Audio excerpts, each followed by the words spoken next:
आज की वीडियो में हम विमेन रिजर्वेशन बिल 2023 के बारे में बात करेंगे।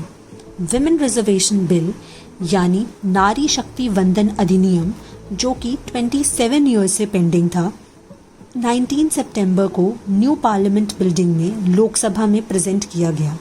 ये bill minister of law and justice Arjun Ram Meghwal ने प्रेजेंट किया था और लोकसभा में 456 में से 454 वोट्स इसके फेवर में गए और इसके एक दिन बाद ही ये बिल राज्यसभा में प्रेजेंट किया गया। राज्यसभा में ये बिल 214 आउट ऑफ 214 वोट्स से पास किया। सबसे पहले तो बिल के इम्पोर्टेंट पॉइंट्स के बारे में जान लेते हैं।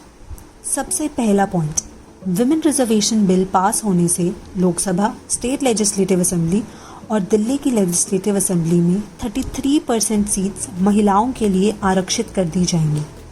जैसे हमें पता है कि लोकसभा में 543 सीट्स हैं, तो उसमें से 1/3 यानी 181 महिलाओं के लिए आरक्षित कर दी जाएंगी। दूसरा इम्पॉर्टेंट पॉइंट है, लोकसभा में और स्टेट लेजिस्लेटिव असेंबली में जितनी भी सीट्स SC ST के लिए रिजर्व हैं, उनमें से 1/3 यानी 1/3 महिलाओं के लिए रिजर्व कर दी जाएंगी।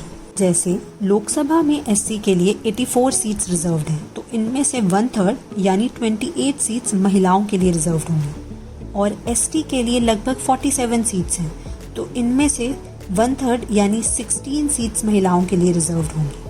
थर्ड इम्पॉर्टेंट पॉइंट है कि सीट्स का रिजर्वेशन 15 साल तक ही रहेगा, लेकिन अगर सरकार चाहे तो इसे एक्सटेंड भी कर सकती है।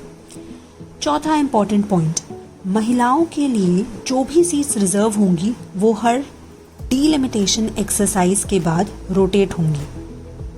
पर सबसे बड़ा सवाल जो अभी बना हुआ है कि ये बिल कब इफेक्टिव होगा। किसी भी बिल को लॉ बनने के लिए वो लोकसभा और राज्यसभा में पूर्ण बहुमत यानी 2/3 मेजॉरिटी से पास होना चाहिए, जो कि ये पास हो चुका है। क्योंकि ये बिल हर स्टेट की विधानसभा में भी पास होना है, तो इस बिल को आधे से ज़्यादा स्टेट्स की विधानसभा से भी पास होना पड़ेगा ताकि वो बिल लॉ बन सके। और इसके बाद डीलिमिटेशन होगी, जिसके बाद ये इफ़ेक्ट में आ जाएगा। अब ये डीलिमिटेशन क्या होता है? आजकल हमने ये वर्ड न्यूज़ में तो बहुत सुना होगा।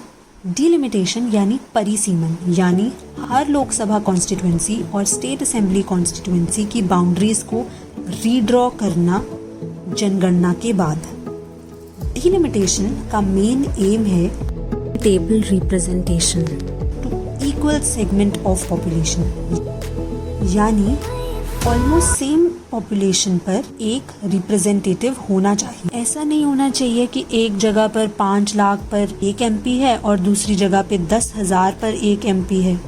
डीलिमिटेशन होना इसलिए भी ज़रूरी है क्योंकि देश की पॉपुलेशन भी तो बढ़ रही है। तो ये डीलिमिटेशन सेंसस के बाद होनी थी और सेंसस 2021 में होना था, पर तब तो कोविड-19 आ गया था। पर अब सेंसस 2024 के जनरल इलेक्शंस के बाद ही हो सकेगी और उसके बाद ही डीलिमिटेशन हो पाएगी। अभी इसे बहुत टाइम लगने वाला है। दूसरा सवाल ये पूछा जा रहा है कि OBC महिलाओं की रिजर्वेशन के बारे में क्या? उनके लिए तो कोई रिजर्वेशन है ही नहीं और इसके साथ ही राज्यसभा और विधान परिषद में भी कोई आरक्षण नहीं है। अब बात कर लेते हैं कि आखिर इस रिजर्वेशन की ज़रूरत है क्यों। भारत में लोकसभा में केवल 82 महिलाएं हैं, जो कि 15% तक ही हैं, जो कि हमारे पड़ोसी राज्य जैसे बांग्लादेश, पाकिस्तान उनसे भी कम है।